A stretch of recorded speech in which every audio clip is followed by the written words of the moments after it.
It all started on Monday, June 13, when I got an email from the vice president. Let's call her Bad VP. She informed me that my team would need to work on the holiday, July 4.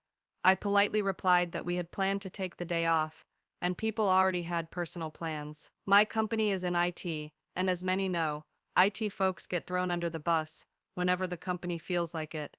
Throughout the week, I kept my team updated, letting them know I was trying to resolve the issue with management. I also assured them that if their plans were disrupted, I'd make it up to them at work.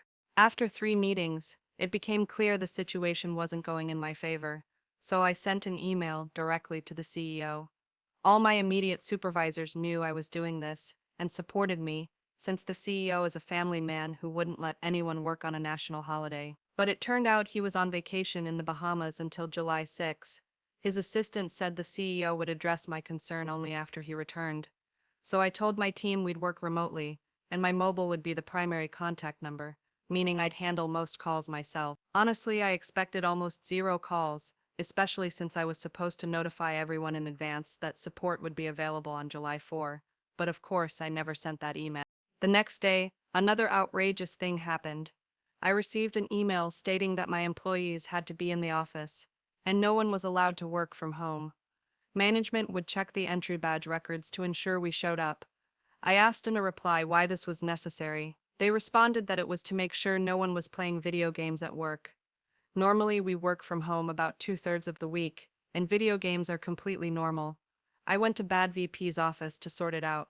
After a long conversation where she was clearly losing the logical argument, she said, "You're IT guys, your team doesn't have personal lives anyway." I'm not kidding, that's exactly what she said. I reported this to my direct VP, and he responded, "I'll handle it, but probably not until after the 4th. So for now, come up with something creative." I've known this guy for years, and his phrase "come up with something creative" roughly translates to, "let's pull a corporate prank." I asked Bad VP, who was insisting on our office presence, if she'd mind if we threw an office party. She said she was fine with it as long as it didn't interfere with answering calls. She even suggested using my new corporate card to cover expenses, saying, "Go wild." A word of advice: never tell me to go wild. By this point, it was Tuesday, June 21. I updated everyone on what was happening, but added that I had an idea. I asked who already had plans for the day. 2 people said they were planning to set off fireworks with their families. The rest were planning barbecues with friends. I sent an email to my direct VP and Bad VP, stating that I'd informed everyone we'd have to work until 8:00 p.m. on July 4. Based on my conversation with Bad VP, I'd also throw a corporate party as an apology to the team for ruining their plans. Bad VP replied, "Thanks for understanding. If I had to work on July 4, I'd expect an office party too. So go wild and have a great time. Use your new corporate card if you need to cover expenses. And just a reminder, no alcohol or fireworks on company property." Now a bit about our office. Some time ago, the IT department was moved from the main corporate building to a smaller, separate one. We have a nice break room with games, a decent gym, and a full bar with drinks. Non-alcoholic, of course, since there's no alcohol at work. Behind the office is a large terrace that overlooks the county line. You just have to cross a small creek via a pedestrian bridge that leads to an empty field. I started making phone calls. On Monday, June 25, I called everyone for a meeting an hour earlier than usual. I explained that I'd compensate them for their ruined plans and asked them to invite friends and family to the office. No one needed to bring anything. I clarified that alcohol wasn't allowed, but promised to organize something special for everyone. Food would be provided, and no one had to bring a thing, except maybe fireworks if they wanted. In other words, no one would have to spend a dime. July 4 arrived, and we didn't do a single bit of work all day. No tickets, no calls. Well, there were 7 calls, all from the same person, Bad VP, checking if we were answering the phones. Meanwhile, we were playing video games or watching movies. At 6:07 p.m., we announced that food was ready. People expected hot dogs, burgers, maybe some sausages. Instead, they got a full-on feast with barbecue, pizza, and more. We had smoked brisket, pork ribs, smoked sausages, smoked turkey, 2 kinds of potato salad, cola, green beans with bacon and onions, scalloped potatoes, pizza from 2 different places, awesome burgers and hot dogs with German sausages. For dessert, we had cakes, delicious cookies, 4 kinds of pies, and about 2 pounds of fudge. Families and friends started arriving between 6 hours and 6:15 p.m. Some brought alcohol, but I warned them it had to stay in their cars, since I'm not that crazy. A few weren't thrilled, but everyone agreed, considering it was a free dinner among random strangers. Let me paint the scene for you. I'm outside, all calls forwarded to my mobile, and people are having a blast. There's a huge crowd, everyone enjoying the evening, chatting about random stuff, eating, and occasionally lighting sparklers or tossing firecrackers into the creek. There's no fish in it, it's only a foot deep. My vice president, the good VP, not the other one, showed up with his family and brought water balloons for the kids. Around 8 out or 8:30 p.m., as it started getting dark, people wanted to set off something bigger than the sparklers and firecrackers we'd been using. Our ITVP suggested everyone cross the pedestrian bridge over the creek, just beyond the company property and county line, where we'd set up a large wooden platform as a launch pad. We set off fireworks for about an hour or two, then just chilled for a bit longer. By then, people were tired and started heading home. I told them to take leftovers within reason. We all clocked out by the end of the workday at 8 out. Bad VP called again while we were out back at the party. It was 7:50 p.m., and she asked for a status report. I said verbatim, "Well, you're the only one who's called us today. Everyone else is out back enjoying the July 4th party." She tried to act like my boss and replied, "As long as there's no alcohol or fireworks on company property, I don't care."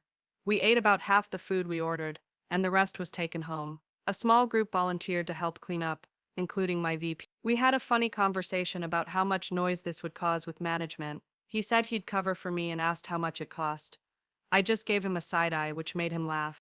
On Tuesday morning, I sent the expense report to my VP.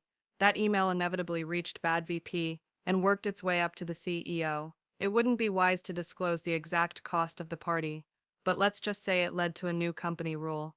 Any expenses over $4,000 now require direct approval from the department's vice president, and a full expense report must be sent to the finance department for review after the fact. Our party cost over $6,000. The barbecue was the priciest part. I ordered food from a place that's not cheap, or even mid-range. It's been in the top 10 restaurants in Dallas for the last 30 years. I've eaten there so often I've become friends with the owner. It's the best barbecue I've ever had. The pies and cakes came from a custom bakery, and the cookies were from a small artisan shop. I got 10-12 packs of soda, Coke, Dr. Pepper, Diet Dr. Pepper, Pepsi and Diet Pepsi. I ordered 5 pepperoni pizzas, 5 sausage, 5 cheese, 2 Hawaiian and 3 cheeseburger pizzas from one place, and about the same from another, swapping the cheeseburger pizzas for their signature one. The burgers came from a great catering spot. I know the owner well, and when he heard about the event, he even brought his kids to join the fun in the evening. He supplied the hot dogs with German sausages, which he'd recently added to his menu.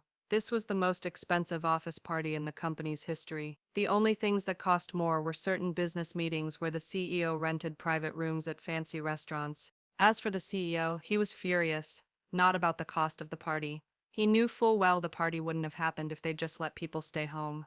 What infuriated him was that IT was the only department forced to work that day. When I submitted reports showing we got 0 actual calls, 0 support tickets, and essentially spent the day watching movies and playing games, he lost it.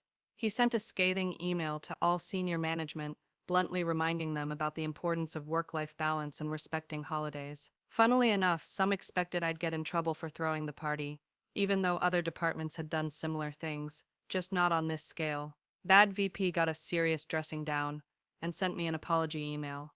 I forwarded it to the team with a strong request not to respond. Then my VP told the CEO about Bad VP's comment. "They're IT, you guys don't have personal lives anyway." She actually confirmed at a meeting with her reporting VP that she said it. The reaction was intense. I've never heard anyone yell like that at an office meeting before. The CEO himself came to our office and personally chewed her out. I don't know if she was fired or pressured to resign, but she's not at work today. What I do know is that she lost all her influence in the company because of her attitude. If anything else happens, I'll post an update. For now, the main outcome is the new rule requiring approval for any expenses over $4,000 at once. Bad VP might have been fired or forced to quit. I know she got yelled at hard. Interestingly, no one's pushing back on my proposal to return everyone to remote work now. The story of Todd's team. Now, on to the next story. You're on salary, right? Just sit through this meeting. Before I dive in, a bit of backstory. I've noticed every company has that guy. You know him because he's the one they call when they don't know who else to call. When the unthinkable happens, everything's falling apart and there's no hope left. That guy steps in and fixes it. He spends his workdays solving the unsolvable. He's been with the company since the dawn of time, knows the true names of a few demons, and was personally present when ancient magic was woven. That guy. Let's call him Todd. Has a team always ready to help when things break. Each member is the company's top authority in their field. They're the elite. Their word is law, and questioning it means doubting Todd himself. This story started shortly after I achieved my goal and became the newest member of Todd's team. The company I work for deals with point-of-sale systems. We sell computers, software, printers, card readers, pretty much everything you need to take money from people. After years in the call center, I caught Todd's attention. Following an interview and tests, I became the specialist for third-party integrations. My job is to connect our product with any other system a client wants to use. For example, I can make smart lights change color based on commands from order terminals, let employees start a new jukebox with their ID cards, or have daily sales reports sent to your Canadian colleagues in both French and English, but only if someone orders a specific item that day. You know, the kind of puzzles only clients can dream up. I used to be hourly. When I became a specialist, I was supposed to get a salary and be on call, but after accepting the new role, I was told I'd have a 1-month probation period to prove my competence.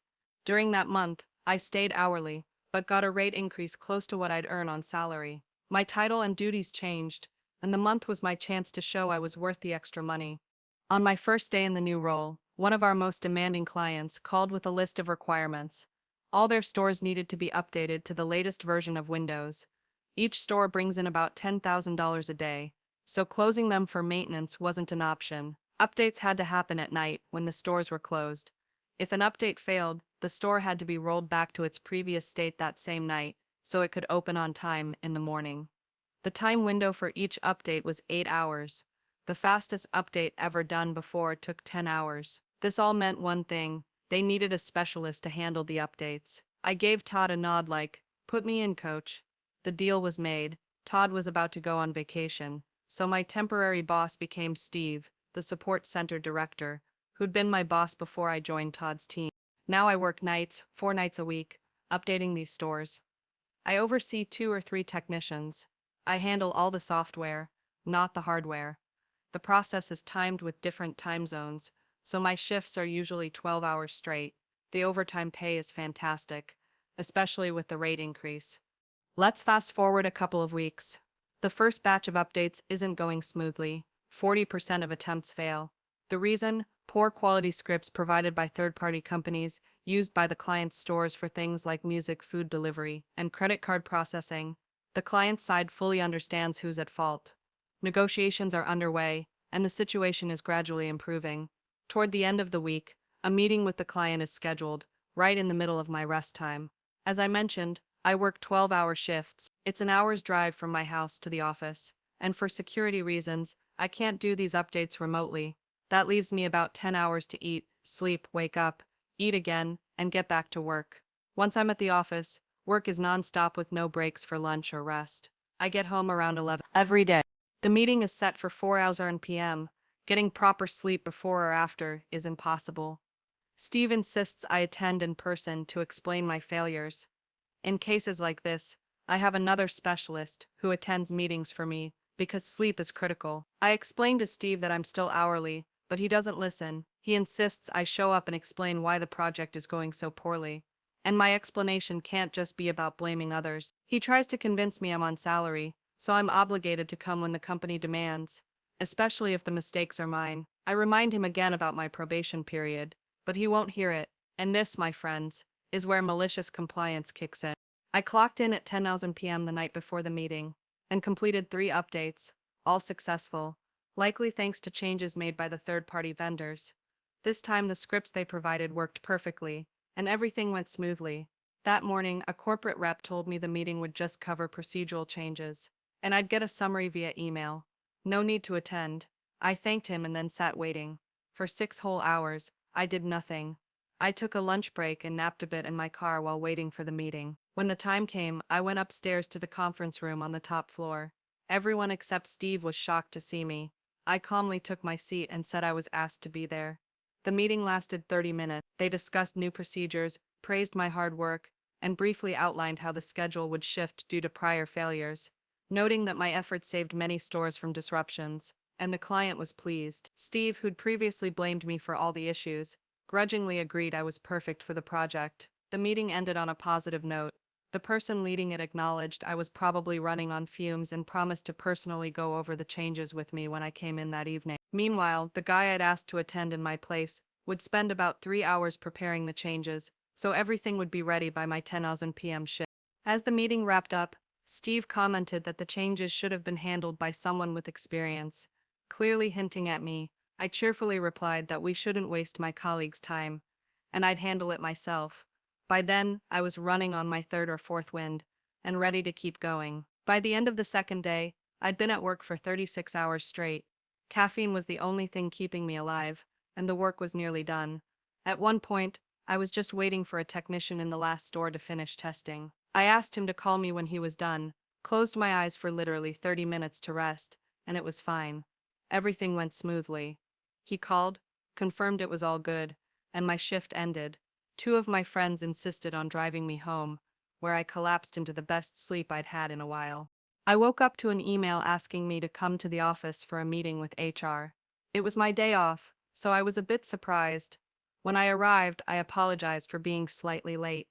The head of HR was there with a report that I'd been sleeping on the job, complete with video of my 30-minute nap. I calmly explained that Steve had insisted I attend the meeting and then asked me to stay to prepare changes. When I took that short nap, which I consider a paid 30-minute break, I'd already been at work for 35 hours straight. I politely reminded the HR head that I was still on probation and expected overtime pay, which came out to about 33 plus hours, accounting for my lunch break. When Todd returned from vacation, he basically redefined Steve's responsibilities. From then on, Steve never oversaw Todd's team during his absences, and we reported directly to Todd. The project wrapped up without major incidents, and I passed my probation with flying colors. Update: a bit more info, since many have asked. A few months later, Steve was fired after a similar incident where he threw another employee under the bus so badly that everyone realized how unfair it was. His replacement, new Steve, is better than the original in every way. Now the final story. Just do what's in my job description, no problem. Good luck with payroll. I work as a warehouse administrator for a construction company. My job is to plan inventory counts for our warehouse and enter the results into the system. Then, I figure out why the numbers don't match between the current and previous counts. Of course, the job is a bit more complex than that, but I won't bore you with details. The problem with this role is that if you do it well for long enough, the work starts to dry up. Early on, counting a single shelving section out of 60 took days, and I was always busy. Now that everything's organized, counting the entire warehouse takes 3 days, and I'm mostly bored the rest of the time. So to stay busy, I started studying our cloud-based ERP system, which handles all the company's internal and external transactions. I became something of an expert in it. Every department uses this ERP system: timesheets, HR, payroll, accounting, planning, management, production, supplier purchases, delivery, inventory. Everything runs through it. It's critical that the system works perfectly. I got so good at it that our vice president decided to cancel the contract with our ERP consultants because I could do the same work faster, better, and way cheaper. For context, those consultants were paid about $5,000 a month just to be on call for ERP issues. If problems arose, they charged around $200 an hour, and it took them weeks to fix things. I typically fixed these kinds of issues in the time it took me to use the bathroom after lunch. I never got an official raise or title change for my expertise with the ERP system. The company just saw that I could do it better and cheaper than the consultants, so they let me handle the problems to avoid paying outsiders. I didn't mind too much, it kept me busy, and I was happy to save the company money, even if it didn't end up in my pocket. Fast forward a few months. We got a new warehouse manager, and someone on the warehouse team screwed up big time, sending materials to the wrong site without any record of the shipment. We're talking a $500,000 mistake. That same day, our ERP system updated, and serious bugs popped up in accounting. I decided to tackle the ERP issue first, because the warehouse mistake was more of a delay and didn't directly disrupt employees' work right away. But the accounting bug meant we couldn't pay bills. I'm sure you can guess what kind of problems would have come up if those bills weren't paid on time. The ERP bugs were numerous and complex, and it took me a couple of days to fix them, but I resolved the issue before the payment deadlines hit. To celebrate the win, I took an early lunch, crisis averted. Then the new warehouse manager storms into my office after I get back from lunch, absolutely furious. Turns out the higher-ups pinned the blame for the massive warehouse screw-up on him. Since he's responsible for shipments and staff, the fault technically fell on him. He started yelling at me, demanding to know why I hadn't fixed the warehouse issue yet. He was screaming and throwing a tantrum like a child. I tried explaining that I'd been dealing with the ERP problem and hadn't gotten to the warehouse issue yet. That made him even angrier. He said it was real funny that I had time to take an early lunch but not to do my actual job. I was starting to get mad but kept my cool. Then he ordered me to only do what's in my direct job duties and to leave the ERP crap to people competent enough to handle it. That's exactly how he put it. Since he was technically my boss, I had no choice but to comply. I asked him to send me his instructions in writing. He smirked, went back to his office, and 5 minutes later I got an email from him stating clearly that under no circumstances was I allowed to work on anything ERP related, unless it directly involved inventory. From that moment, I focused solely on inventory tasks, fully aware that we were now coasting until a problem arose that I'd refused to fix. Sure enough, less than a week later, I got an email from HR. A bug in the ERP system was preventing them from accessing the payroll section to pay employees. I apologized and replied that I was now forbidden from working on ERP issues per my manager's orders, and suggested they refer to the system's official documentation.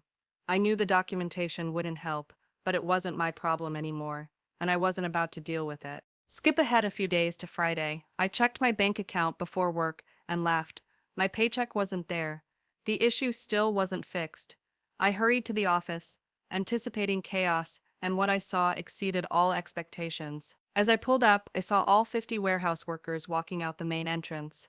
I stopped one and asked why they were leaving. He said, "I didn't get paid today, so I'm not coming back until I see the money." Inside, the warehouse manager was in full panic mode. He had urgent orders needing materials shipped, but no one was there to load or deliver. I asked if he needed help, but he just screamed at me to get out of his office, because project managers kept calling, asking where their materials were and why they hadn't been delivered. As I passed the HR department on my way to my office, I saw a bunch of managers hunched over the HR manager's computer, looking angry and confused. They were clearly trying to figure out the issue. I genuinely felt bad for her because the situation was out of her control, but I was confident she wouldn't get fired since she'd been there forever. When I got to my office, the vice president was already waiting for me, looking very displeased. He immediately asked why I didn't fix the issue when the HR manager emailed me. I calmly explained that I was now forbidden from working on ERP because it wasn't in my job duties. He looked at me, completely shocked, and asked why I'd suddenly changed my attitude toward work. I showed him the email from the warehouse manager, and I could see the gears turning in his head as it all clicked. He immediately turned and marched straight to the warehouse manager's office. They were in there for a couple of hours, but eventually the vice president came back to my office. Now much calmer, he politely asked if I could fix the HR issue and resume handling ERP when needed. By this point, I was enjoying the reduced responsibility, so I said I'd only do it if it was officially added to my job description with a pay raise. His calm turned back to anger. He said, "I just can't believe this," then stormed out and headed to his office. A few hours later, he sent a company-wide email stating that he'd rehired our old ERP consultants to fix the issue, and that the following week, all employees would receive their owed back pay, plus their current paycheck if they returned to work. That surprised me. He'd rather pay consultants over $60,000 a year than give me a few extra bucks an hour for quality work. Maybe he thought I'd cave and just do it, but I decided to wait, knowing what those parmesan were like. If they could fix the issue in a week, I'd personally run naked through the office. Most warehouse workers agreed to come back but were still upset about the missing paychecks. And of course, the next Friday, no one got paid again. The situation was getting serious. Employees were angry, and bills were piling up. I even overheard warehouse workers talking about applying to nearby competitors. At one point, I wondered if I should just fix the issue myself, because the warehouse staff didn't deserve this treatment due to bad management. Maybe I come off as a jerk here, but I'm seriously underpaid. I can barely afford my own apartment, so I had no reason to do extra work for free. That same day, the vice president came back to my office and handed me some papers. The documents outlined a promotion to a newly created role involving inventory and ERP support. It would be a separate department, with me reporting directly to the vice president, and it came with a substantial pay raise. All I had to do was sign and agree. I looked up at him after reading, and he had the saddest expression I'd ever seen. He quietly said, "Please, just sign." The consultants had said it would take weeks to fix the issue due to their backlog of new clients, and the company couldn't afford to miss another payroll. I happily signed the papers and immediately got to work on the HR issue. I fixed it that same day. It was a simple permissions issue with HR and payroll access in the ERP system after the update. That's the end of it. I'd love to hear your thoughts on these stories in the comments. Regarding the last story, I was honestly shocked at how poorly those ERP consultants did their job. I don't know if the author embellished, but if not, it seems the issue was that they didn't understand the specifics of our company, so it took them forever to figure things out. Meanwhile, the author, having worked there for a long time, knew all the processes and how everything was set up. It's like with a CRM system, when you use it constantly, you know exactly what's broken and how to fix it. From what I gather, fixing this bug didn't require advanced programming skills, just granting the right permissions. It was a simple issue specific to how the system was configured for this company. Honestly, if I were the author, I'd consider becoming an ERP consultant myself. It sounds like they have a serious staffing problem, and they probably pay way more. Anyway, let me know what you think, and share your own similar stories. Thanks for watching this video to the end. Check out our previous video, which you'll see right here, and good luck.